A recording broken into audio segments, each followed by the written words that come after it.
My channel learning with खटक। अपने last lectures के अंदर हमने एक सीएनएन की इम्प्लीमेंटेशन देख ली थी कि हम कैसे एक इमेज को क्लासिफाई कर सकते हैं।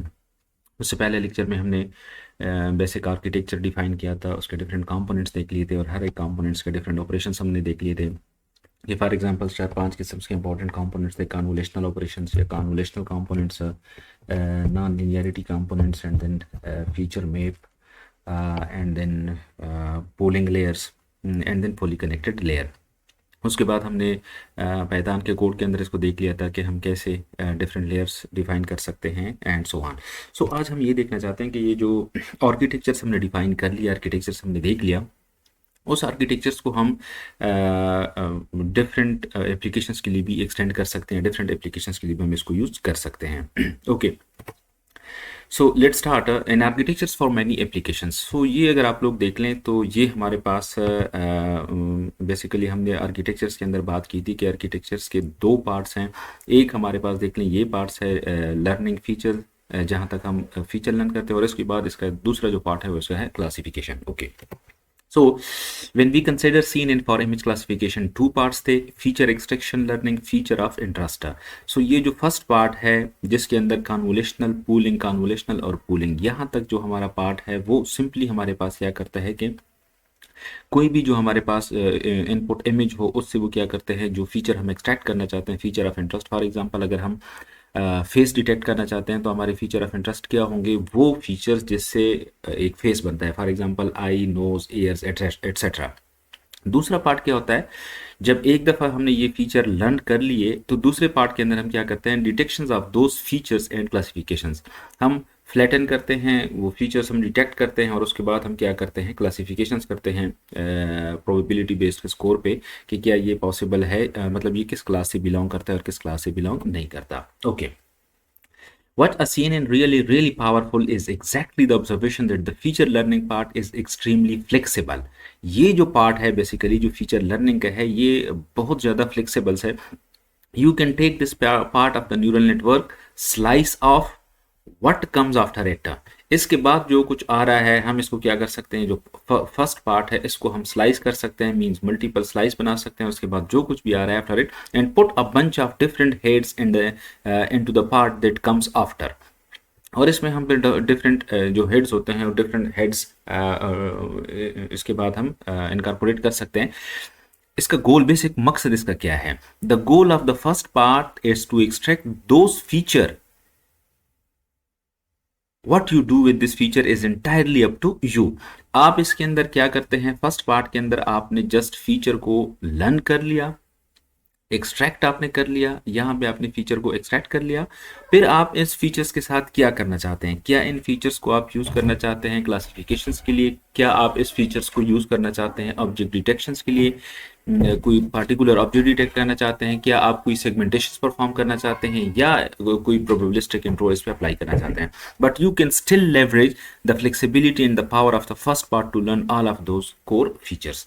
व्हाट डज इट मीन कि जो फर्स्ट पार्ट है फीचर लर्निंग एंड एक्सट्रैक्शन, ये जब आप परफॉर्म कर लेते हैं किसी भी इमेज से, किसी भी ऑब्जेक्ट से आप डिफाइन कर लेते हैं, फिर आप इसको स्लाइस कर सकते हैं और फिर इसके बाद आप इस फर्स्ट पार्ट को यूज कर सकते हैं क्लासिफिकेशंस के लिए भी, ऑब्जेक्ट डिटेक्शंस के लिए भी, सेगमेंटेशंस के लिए भी, प्रोबेबिलिस्टिक कंट्रोल के लिए भी आप इसको यूज कर सकते हैं। ओके, फॉर एग्जांपल ये एक सिंपल एप्लीकेशंस है कि ब्रेस्ट कैंसर स्क्रीनिंग। तो इसमें अगर आप लोग देख लें, CNN based system outperform expert radiologist in detecting breast cancer from mammograms. तो ये अगर आप लोग देख लें, ये आपके पास है जो एक्सपर्ट कंफर्म करता है ब्रेस्ट कैंसर को, और ये आपका जो ब्लैक में है ये आपका AI सिस्टम है। तो यहाँ पे अगर आप लोग देख लें तो इसकी सेंसिटिविटी आपके पास ज़्यादा आ रही है as compare to the human expert. Significant impact of classification in healthcare domain where medical decisions making do deploy deep learning model to analyze different medical reports। Okay, now अब यहाँ पे अगर आप लोग देख लें तो यहाँ पे हमने कुछ बात की, क्लासिफिकेशंस को हमने ऑलरेडी देख लिया है कि इमेज को हम क्लासिफाई कैसे कर सकते हैं यूजिंग CNN। अब हम ऑब्जेक्ट डिटेक्शंस की बात करते हैं और फिर उसके बाद हम प्रॉपर्ली सेगमेंटेशंस की बात करते हैं। Okay, object detection.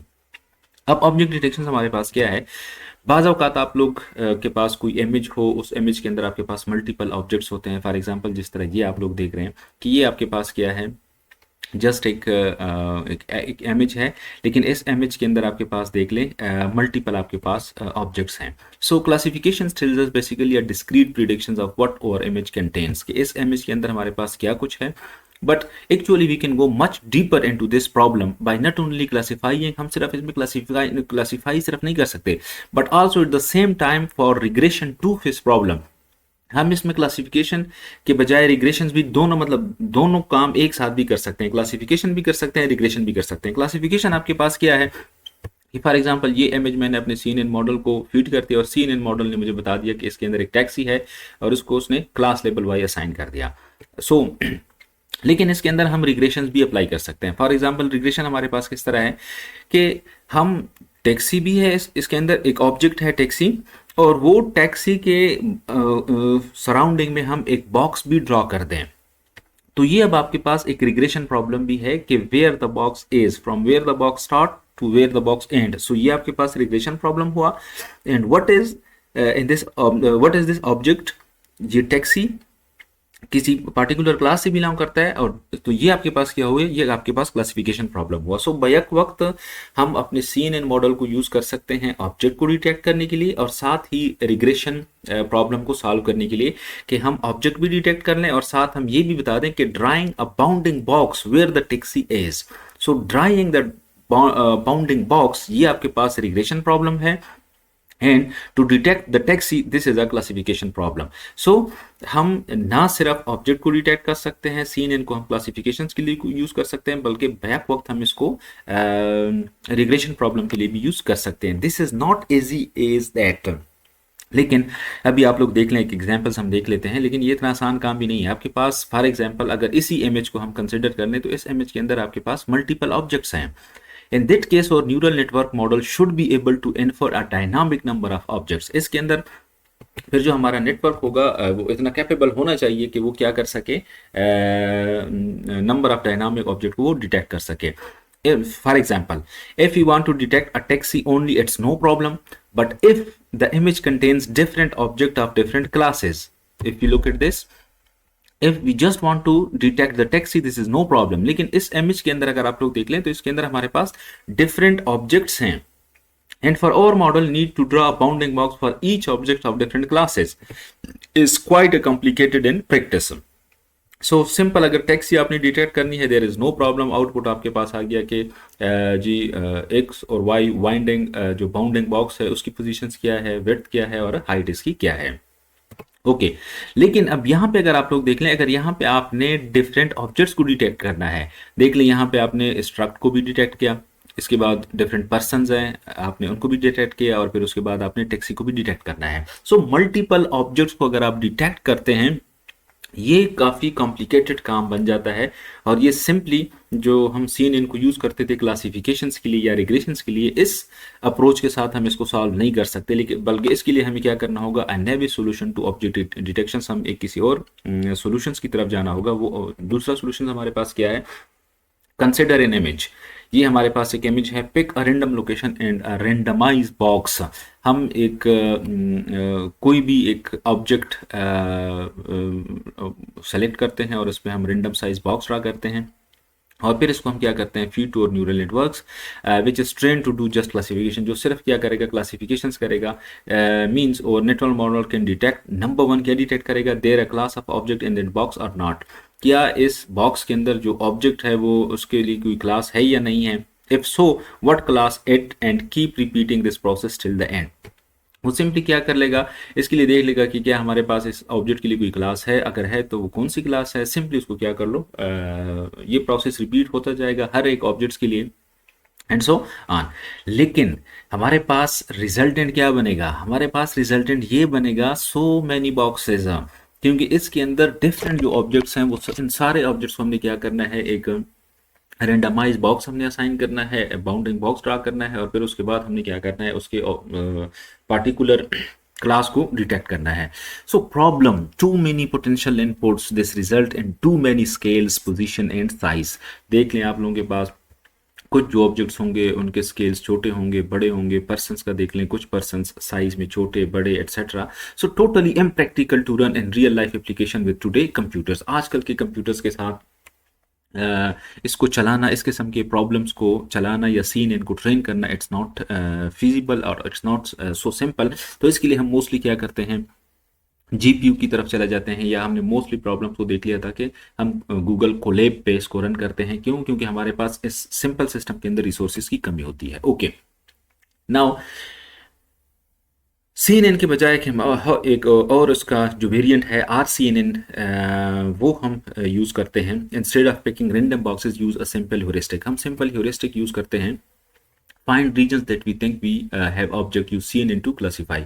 हमने क्या करना है, ह्यूरिस्टिक अप्लाई करनी है कि कौन सी रीजन्स हैं जिसके अंदर एक ऑब्जेक्ट है, और फिर हमने उसके बाद सी एन एन को यूज़ करना है ताकि हम उसके बाद क्लासीफाई कर सकें। अगर फॉर एग्जाम्पल इस इमेज के अंदर देख लें, इसके अंदर बेशुमार रीजन्स बन सकते हैं, लेकिन हम अपनी ह्यूरिस्टिक अप्लाई करते हैं कि कौन कौन से इंपॉर्टेंट रीजन्स है जिसके अंदर हम क्या कर सकते हैं, हमारा ऑब्जेक्ट लाई कर सके, हमारा ऑब्जेक्ट है।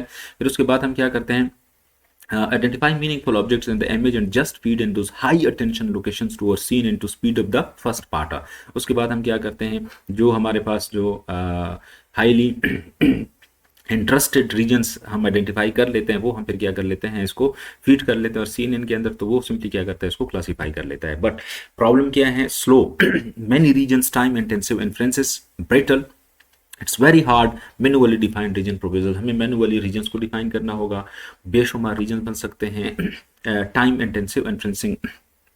तो ये दो इंपॉर्टेंट प्रॉब्लम्स थे अगर हम ह्यूरिस्टिक अप्रोच यूज करते हैं in order to detect the regions where the object may be. Okay, faster R CNN in among many variants proposed for object detections।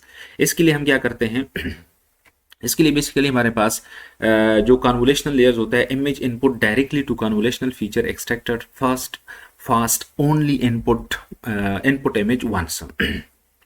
Okay, मेरा ख्याल ये आज के लेक्चर से इतना काफ़ी है। सो अपने नेक्स्ट लेक्चर्स के अंदर हम जो फास्टर आर सीनियन है वो किस तरह काम करता है, उसका स्ट्रक्चर क्या होता है, तो ये हम अपने नेक्स्ट लेक्चर्स के अंदर देख